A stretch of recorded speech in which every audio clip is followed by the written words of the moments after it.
Cette story du jour, elle est là juste pour vous remercier. Pour vous remercier, vous qui me suivez au quotidien. Parce que vous êtes juste incroyables. Déjà, quand je lis vos commentaires, je ris beaucoup. Je trouve que vous êtes tous beaucoup plus drôles que moi. Mais au-delà de ça, vous êtes d'une bienveillance incroyable. Je parle de ceux qui sont là tout le temps, hein, pas de ceux qui sont de passage pour lâcher une insulte et partir. Non, pas ceux-là. Je parle de ceux qui me suivent, de ceux qui partagent, de ceux qui m'encouragent, de ceux qui sont là depuis le début. Je voulais vraiment dire un grand merci. Je l'ai reconstaté le 30 avril dernier quand j'ai fait mon spectacle au République. La salle était remplie et l'ambiance qu'il y avait était particulière. C'était plein d'amour et de bienveillance. Et beaucoup de personnes qui étaient là m'ont dit qu'elles avaient ressenti cette énergie-là dans la salle. Et en fait, il y a une petite anecdote que je voulais vous partager. Quand, il y a quelque temps, j'avais décidé de faire un rééquilibrage alimentaire, j'ai fait appel à une coach qui s'appelle Coach Ton Poids, Amira. Elle est adorable. Et en fait, elle a réussi à me faire perdre 25 kilos en 9 mois. Avec le jeûne intermittent, avec 4 séances de sport de 15 minutes par jour, par semaine. Et ben, j'ai réussi, en faisant attention et en rééquilibrant mon alimentation, à perdre 25 kilos.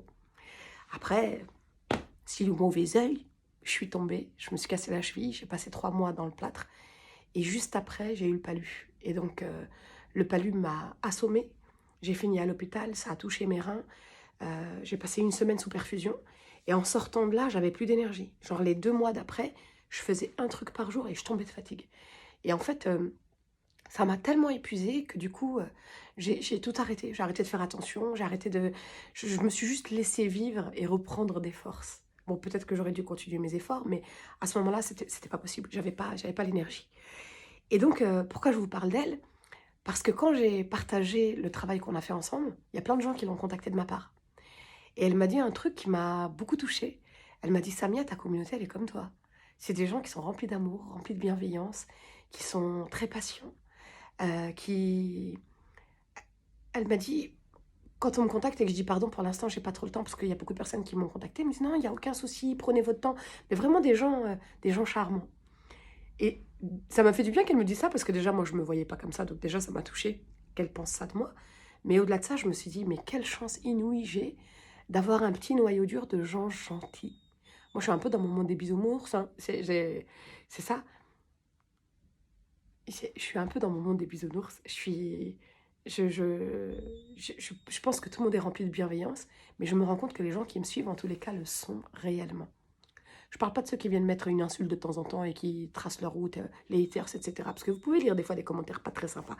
Mais en général, le noyau dur, les gens qui sont là depuis le début ou qui arrivent et qui s'abonnent et qui partagent, sont des gens extraordinaires. Et donc rien que pour ça, je voulais vous remercier.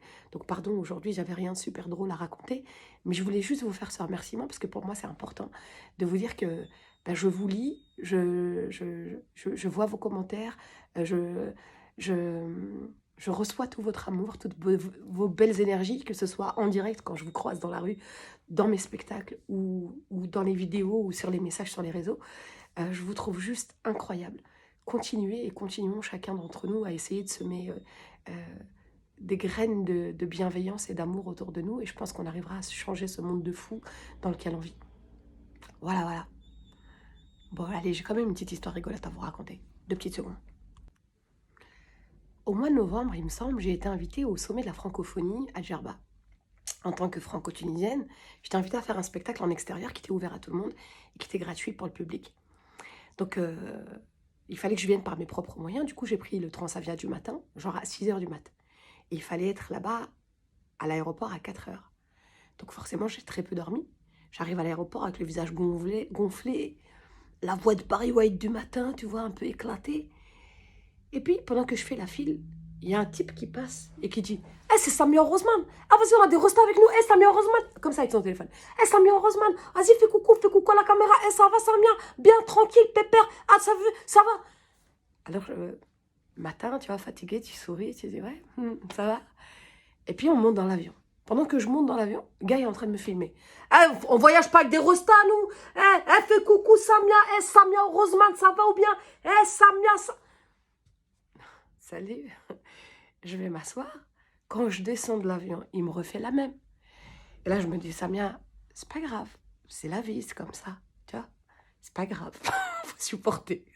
Que des fois, les gens te tapent la fiche comme ça, sans aucune raison. Et puis, Le jour du sommet de la francophonie, je joue devant 2000 personnes en extérieur. Je fais 1 heure de show. Et quand je termine le spectacle, moi j'attends toujours les gens jusqu'à la dernière personne. Donc, à la sortie de scène, j'attends les gens et je fais des photos avec tout le monde. Au bout de 2 heures, parce qu'il y avait 2000 personnes, je fais des photos avec chacun. Au bout de 2 heures, qui je vois débarquer? Ce type-là, avec son téléphone. Hé Samia, Samia, te rappelles de moi? C'était moi dans l'avion, ça va ou quoi? Hé Samia! Et il y avait plein de gens qui attendaient. Et je dis oui, ça va, ça va. Il dit non, mais on va faire une photo, vas-y, viens faire une photo, viens faire. Je dis ouais, mais je suis en train de faire des photos avec des gens là. Il me dit vas-y, fais une photo, te rappelles de moi ou pas? Te rappelles de moi ou pas? Vas-y, fais pas ta rosta, hein, commence pas. Et je lui dis excuse-moi, mais t'as quel âge? Il dit quoi? Je dis non, mais t'as quel âge? Il dit vas-y, commence pas à vanner, hein, commence pas à faire ta Jamel Debbouze, vas-y. Je dis non, mais sérieusement, pour te comporter comme ça, tu as quel âge? Il dit vas-y, on demande pas l'âge des gens.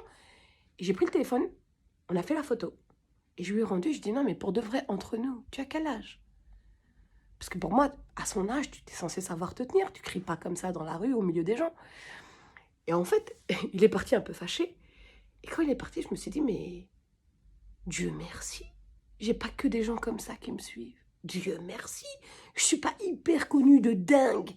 Il y a juste un petit noyau dur de gens gentils, avenants, sympas, bien éduqués, qui prennent le temps, qui sourient, qui ont beaucoup d'éducation et qui font pas des « Hé, Samia, ah vas-y, fais pas ta rosta !» Voilà, c'est tout ce que je voulais partager avec vous. Allez, gros bisous et un grand merci encore à tous ceux qui me suivent. Et merci la Kaira aussi d'être venue me demander une photo, t'as vu, parce que au fond, tu m'aimes bien, t'as vu.